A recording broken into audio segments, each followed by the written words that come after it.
ওহো কি অবস্থা সবার। Let's talk about Vivo Y21। একদম লেটেস্ট এই ফোনটা এসেছে, যদিও আমি কিছুদিন লেট হয়ে গেছি কারণ আপনারা জানেন আমি অসুস্থ ছিলাম, যার কারণে অনেকদিন ভিডিও করা হয় না। বাট আজকে এই ফোনটা ইন ডিটেইলড আমরা কথা বলবো এবং জানাবো আমার ইউজার এক্সপিরিয়েন্স। তার আগে আমরা এটার স্পেসিফিকেশন নিয়ে যদি একটু আলাপ করি, তাহলে এই ফোনটাতে আপনারা পেয়ে যাচ্ছেন Android 11 এর সাথে FunTouch OS 11, 6.51 ইঞ্চির একটি IPS HD প্লাস রেজলিউশনের ডিসপ্লে পাচ্ছেন, 13 মেগাপিক্সেল ক্যামেরা পেয়ে যাচ্ছেন ব্যাক সাইডে, সাথে 2 মেগাপিক্সেল ডেপথ সেন্সর এবং ফ্রন্টে আপনারা 8 মেগাপিক্সেল ক্যামেরা পেয়ে যাচ্ছেন। 5000 mAh ব্যাটারির সাথে হিলিও জিনা P35 প্রসেসর পাচ্ছেন। এগুলো নিয়ে আমরা ফার্দার আলোচনা করব। সো এগুলো সাইডে রেখে যদি আমরা ইন ডিটেইল ঢুকি, তাহলে ফোনটা হাতে নিলে প্রথমেই আপনাদের ফিল হবে এটার ডিজাইন। ভাই এটার ডিজাইন নিয়ে যদি কথা বলতে হয়, আপনারা জাস্ট একটু লুক দেন যে এটার ডিজাইনটা আসলে কেমন। 14,990 টাকা এটার দাম, 15,000 টাকা। 15,000 টাকায় আমি বলবো যে one of the best design, এবং ভিভো তাদের ডিজাইন নিয়ে আসলে লিজেন্ডারি লেভেলে চলে গেছে। তাদের যে ডিজাইন নিয়ে তাদেরকে আপনি 10,000 টাকাও দিয়ে দেন, তারা বেস্ট ডিজাইন আপনার হাতে দেবে, দ্যাটস ফর শিওর। আপনারা চিন্তা করেন যে এটা প্লাস্টিক, এটা কিন্তু ব্যাক সাইডও প্লাস্টিক, ফুল বডি প্লাস্টিক। এত চিপ জিনিসপত্র দিয়েও একটা ফোনের লুকস এরকম করা যায়। আপনি ফোনটা হাতে নিলেও আপনার কাছে এটা প্রিমিয়ামই মনে হবে। 22, 23, 25,000 টাকার একটা ফোন আপনি হাতে নিয়ে আসেন। বাট কিভাবে, how Vivo others brand should learn seriously from Vivo যে কীভাবে দেয় তারা এত ভালো ডিজাইন। আপনি যদি দেখেন এটা অনেকটাই আপনাদের কাছে এটা সিমিলার লাগবে V21 এর মতো, এবং অবশ্যই সেরকমই লাগে। আর এটার পিছনে ফিনিশিংটা একদম ম্যাটও না, আবার এতটাও গ্লসি না, হালকা ফিঙ্গারপ্রিন্ট কিন্তু এখানে পড়ে। সো সেই দিকটা আপনাদের নজরে রাখতে হবে। সো এবার যদি আমরা জাম্প করি ইউআই এবং ওএসে, তাহলে আমরা দেখতে পাই যে এখানে আপনারা Android 11 পেয়ে যাচ্ছেন FunTouch OS এর সাথে। FunTouch OS কিন্তু 11 এখানে দেওয়া আছে। খুবই মিনিমালিস্টিক একটা ইউআই, এত ব্লোটওয়্যার নেই, কোনো অ্যাডওয়্যার নেই, খুব মানে একদমই ক্লোজ টু আপনাদের স্টক অ্যান্ড্রয়েডের মতো। বাট এটা আসলে FunTouch OS, কিন্তু সমস্যা হচ্ছে এটার পারফরমেন্স সেকশন নিয়ে, যেটা নিয়ে আমরা আলোচনা করব পরে। কিন্তু এটার যে লাইট ওয়েট একটা ইউআই, সেইটা যেরকম থ্রু করার কথা ছিল পারফরমেন্সটা এতটা পারে নাই। ল্যাগ দেখা গেছে টুকটাক। আপনি যখন এক অ্যাপস থেকে অন্য অ্যাপসে সুইচ করবেন, আপনি যখন ডেলি টু ডেলি টাস্ক করবেন, তখনও হালকা পাতলা ল্যাগ দেখতে পাবেন। এর মেন কারণ হচ্ছে কিন্তু প্রসেসর, যেটা নিয়ে আমরা ফার্দার আলোচনা করব। বাট এইটা যদি একটু ভালো প্রসেসর দেওয়া হইতো, সিরিয়াসলি এই যে ইউআইটা, এটা খুবই ভালো সাপোর্ট দিত আপনাদেরকে, দ্যাটস ফর শিওর।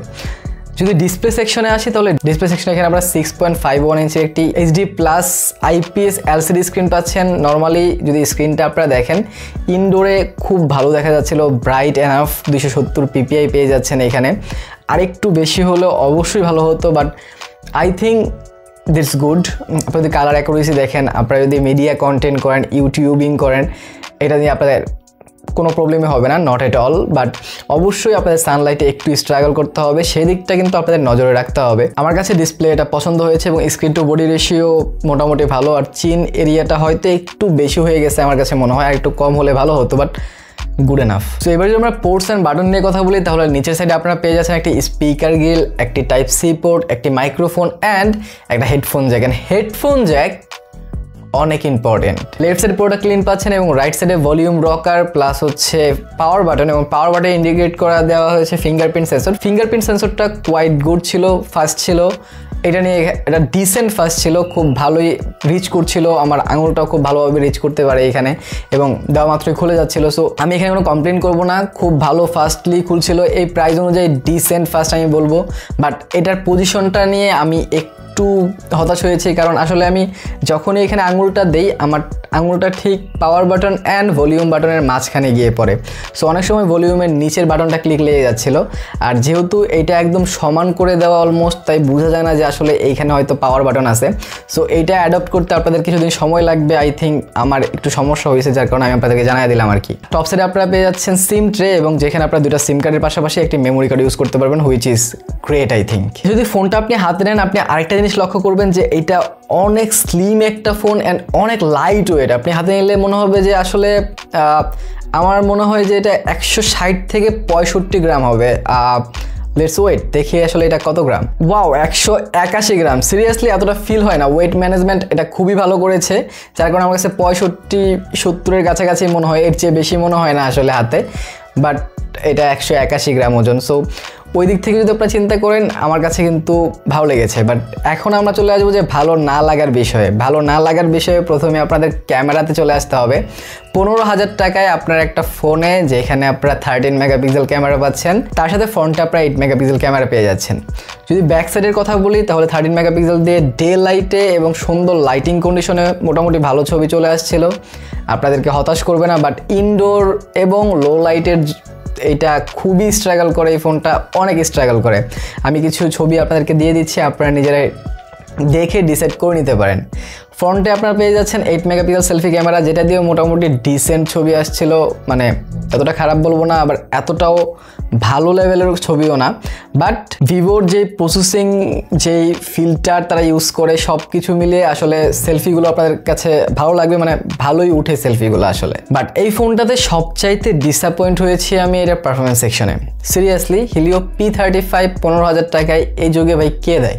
আপনি ভালো ডিজাইন দিয়েছেন, অবভিয়াসলি ইটস অ্যাপ্রিসিয়েটেবল। আপনি ভালো ডিসপ্লে দিয়েছেন, yes it's appreciable. But Helio P35 কিন্তু এই প্রাইস অনুযায়ী আপনারা অন্তত অ্যাটলিস্ট হিলিও G70 বা G60 এরকম কিছু একটা দিতে পারতেন। P35 সিরিয়াসলি, এবং এইটা আপনাদের সব জায়গায় ফিল হবে যেটা পারফরমেন্স সেকশনটা এতটা ইমপ্রুভ না। গেমিংয়ে তো এটা ডেফিনেটলি আপনাদের বড় যে গেমগুলো ওইগুলো অনেক ল্যাগ দেয়, এত হাই রেজলিউশন তো খেলতেই পারবেন না হাই গ্রাফিক্সে, লো গ্রাফিক্সও আপনাদের ল্যাগ দিয়ে দিয়ে খেলাবে এই ফোনটা। এছাড়া যদি আপনি ডেলি টু ডেলির কথা বলেন, ডেলি টু ডেলি টাস্কেও কিন্তু আপনাদের ল্যাগের দেখা পাবেন। অ্যাপস থেকে অন্য অ্যাপস যখন আপনারা একটু করবে, যখন মাল্টিটাস্কিংটা করবেন তখন কিন্তু আপনারা ল্যাগের দেখা পাবেন। বাট যদি আপনি একদম নর্মাল ইউজ করেন, যে নর্মাল বেসিক্স ইউজ করেন, তাহলে এতটা প্রবলেম হবে না। সোশ্যাল মিডিয়া ব্রাউজিং ইজিলি করতে পারবেন, ফেসবুকিং করতে পারবেন, কল মেসেজিং এগুলো আপনি ইজিলি চালা যেতে পারবেন। বাট আমি এখানে অবশ্যই পারফরমেন্স সেকশন আর একটু বেটার আশা করেছিলাম। আমি তারপরে এখানে কিছু গেম খেলে আপনাদেরকে দেখিয়ে দিচ্ছি যে গেমিং পারফরমেন্সটা কেমন, আপনারা দেখতে থাকেন।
এবার যে র্যাম এবং রোমে, এখানে তারা ফিজিক্যাল র্যাম দেওয়া আছে 4GB এবং তারা ক্লেম করছে যে 1GB আপনারা ভার্চুয়াল র্যাম ইউজ করতে পারবেন। আসলে ভার্চুয়াল র্যামের যে কনসেপ্টটা এটা শুধুমাত্র মার্কেটিং, একটা গিমিক বলা চলে, কারণ ভার্চুয়াল র্যামটা এতটা ইম্পর্টেন্ট বা এতটা ভালো কাজ করে না যেটা আপনার ফিজিক্যাল র্যামটা করবে অবভিয়াসলি। আর ইন্টারনাল মেমোরি পাচ্ছেন 64GB, হুইচ ইজ গুড। 4GBর সাথে 64GB হয়ে থাকে।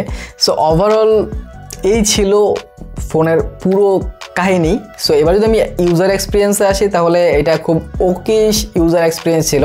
এই ফোনটা কাদের জন্য যদি এইটা আমি বলি, তাহলে যারা ডিজাইনকে একদম টপে রাখেন, ডিজাইনটা সবাই ইম্পর্টেন্ট, যে হ্যাঁ ফোন আমি ইউজ করব, ফোন যাতে মানুষ দেখা বলে যে ও ভাই কি কিনছস।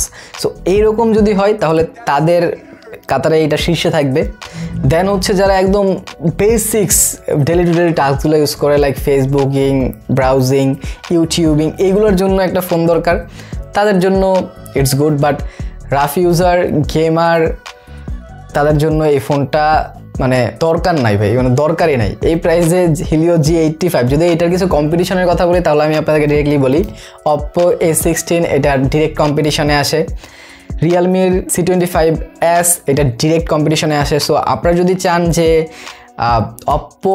অপ্পো ভিভোর মধ্যে একটা স্পিড টেস্ট, সেটাও আমরা জানাতে পারেন। আই হোপ আপনারা সব কিছু বুঝতে পারছেন, আপনাদের ডিসিশন নিতে আই হোপ সমস্যা হবে না। তো ভালো থাকেন, সুস্থ থাকেন। ভিডিওটা ভালো লাগলে লাইক, কমেন্ট, শেয়ার, সাবস্ক্রাইব করে দিন। দেখা হবে পরের ভিডিওতে। টিল দেন, আল্লাহ হাফেজ।